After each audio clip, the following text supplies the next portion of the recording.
حضرت عمر نے اس یونیورسٹی میں تعلیم حاصل کی، عمر اس دربار میں پہنچے تو فاروق بن گئے۔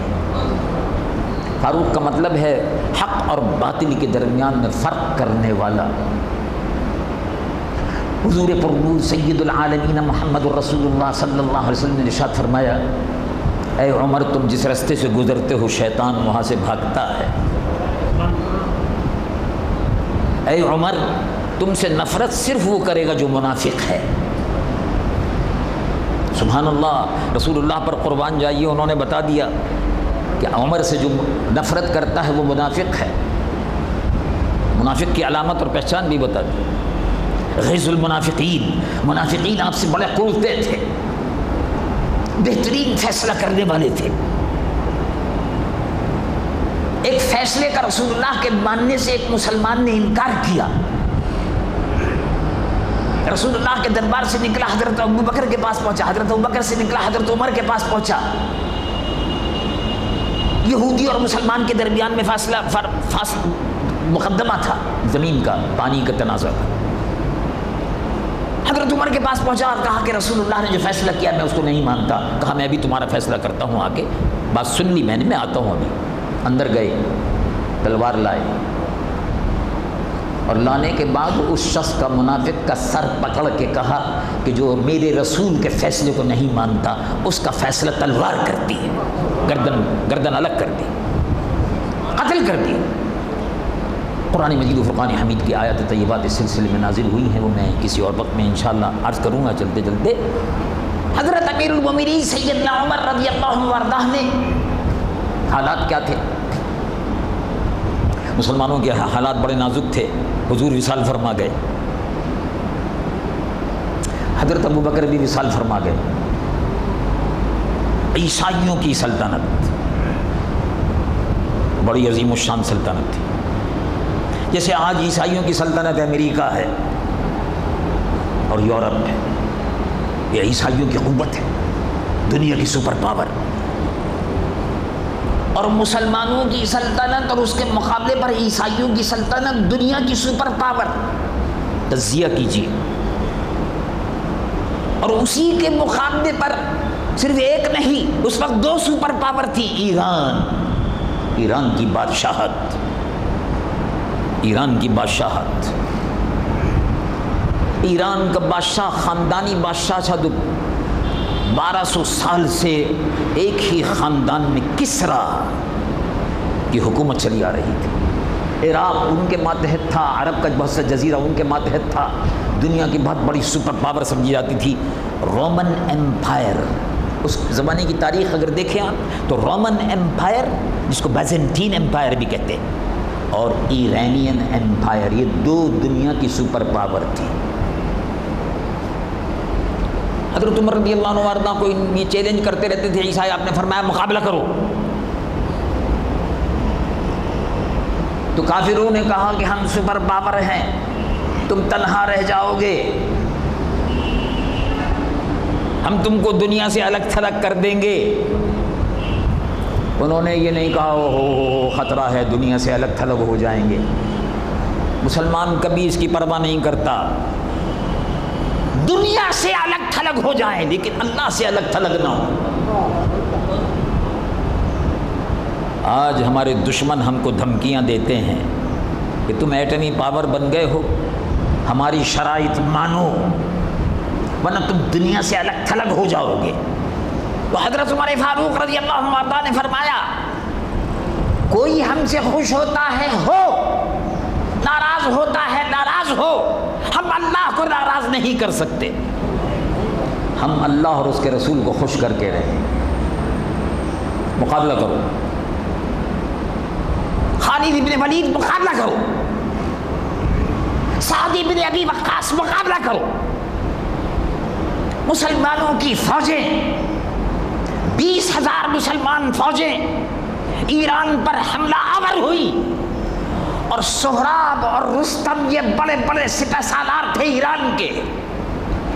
دنیا نے دیکھا کہ 20,000 فوج جس کی کمان رسول اللہ کے صحابی سعد بن ابی وقاص کر رہے تھے، رسول اللہ کے صحابی تھے، سعد بن ابی وقاص، ایران دنیا کی اس وقت کی سپر پاور تھی، 1200 سالہ حکومت اور بادشاہت تھی، اس کے مقابلے پر کھڑے ہو گئے، اور ان کا سپہ سالار تھا رستم۔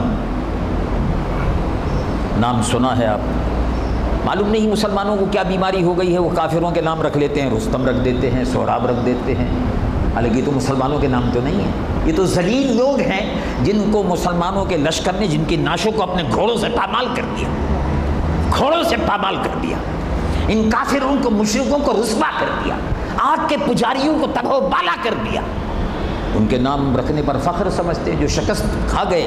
سعد بن ابی وقاص یہ وہ رسول اللہ کے صحابی ہیں، جب رسول اللہ پر تیروں کی بارش ہو رہی تھی احد کے میدان میں تو سامنے کھڑے ہو گئے، خود تیر کھا رہے تھے، رسول اللہ ان کو تیر دے رہے تھے، پیچھے کھڑے تھے، یہ سامنے آ کے کھڑے ہو گئے حضور کے، اب سینہ تان کے کافروں کے سامنے کھڑے ہو گئے۔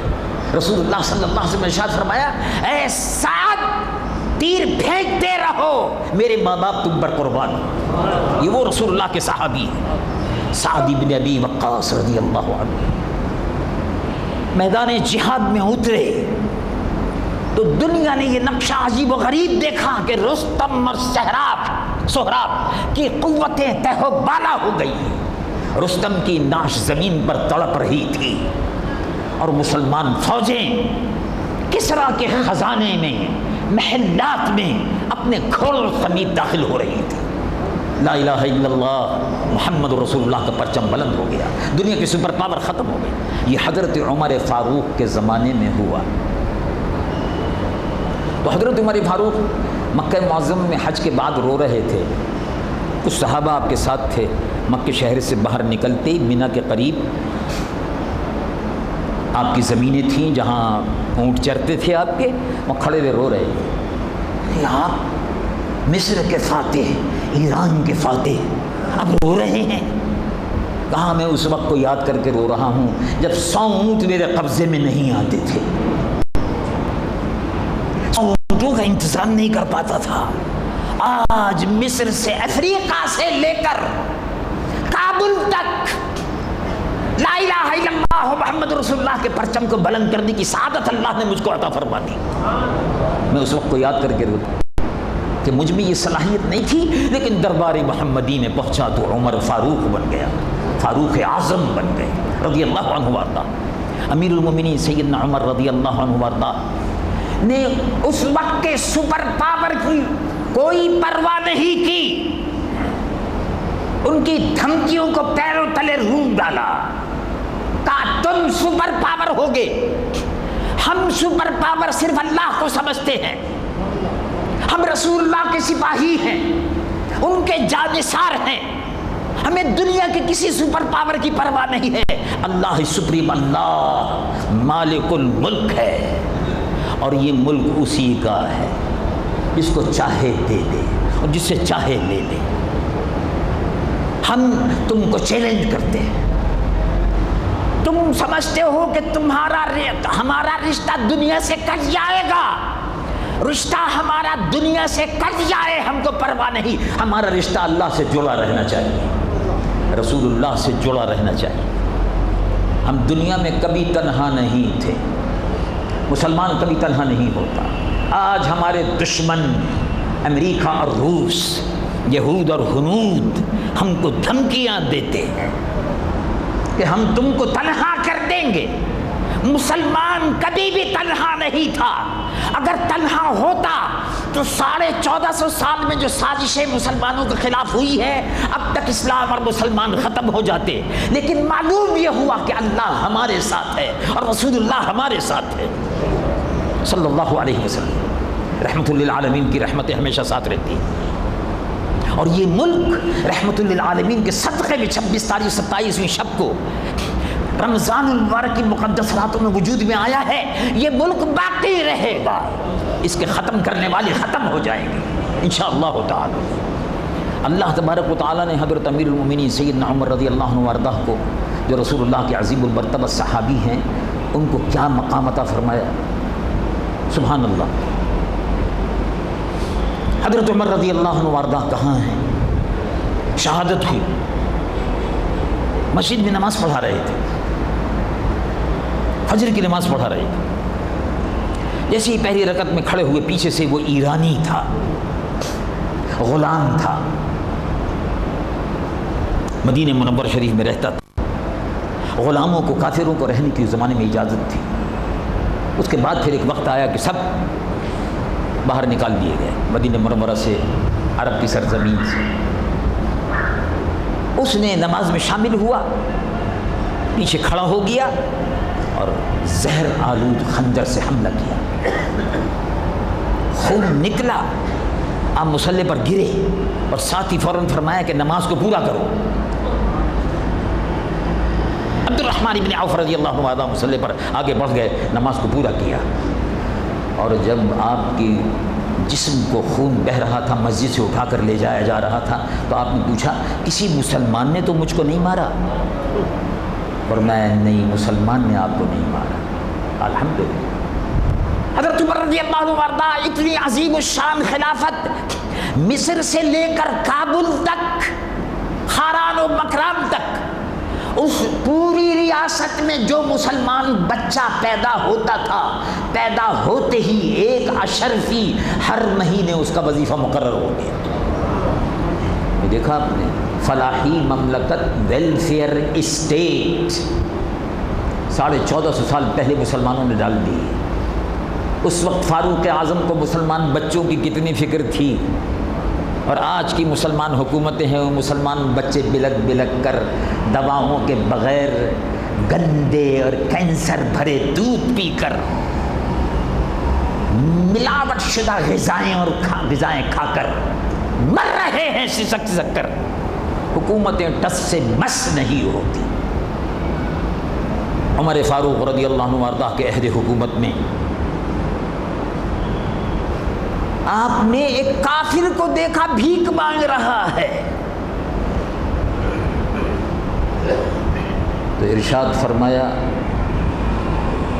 سڑک سے گزر رہے تھے، اس کے ہاتھ پر ہاتھ رکھا، کہا میرے پاس آؤ. کیوں بھیک مانگ رہے ہو؟ کہا بوڑھا ہو گیا، اب کمانے کے قابل نہیں رہا. تو فرمایا جب تم کماتے تھے تو حکومت کو حصہ دیتے تھے، اب تم کمانے کے قابل نہیں ہو تو حکومت اب تم کو دے گی. اس بوڑھے کا بیت المال سے وظیفہ مقرر کر دیا. بوڑھوں کی خبر گیری، بیواؤں کی دستگیری، بازار کی نگرانی. مدینہ منورہ کے بازاروں میں خود گشت کرتے تھے. آج کے حکمراں 1,50,00,000 روپے کی مرسڈیز سے نیچے پیر نہیں اتارتے. ان کو خبر نہیں عوام میں کیا گزر رہی ہے.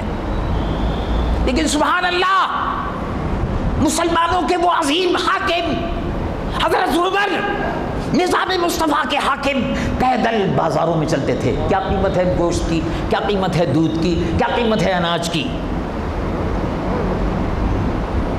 اور پھر بازار پر مکمل کنٹرول رہتا تھا، مہنگائی نہ ہونے پائے، غریبوں کو تکلیف نہ ہو، یتیموں کو تکلیف نہ ہو، بیواؤں کو تکلیف نہ ہو.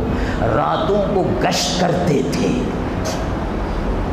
اور راتوں کو گشت کرتے ہوئے جب گزر رہے تھے تو ایک جگہ سے، جب ہمیشہ رات کو گشت کرتے تھے اور جب صبح کا نماز کا وقت قریب، اذان کا وقت قریب ہوتا تھا تو واپس مسجد میں آتے تھے.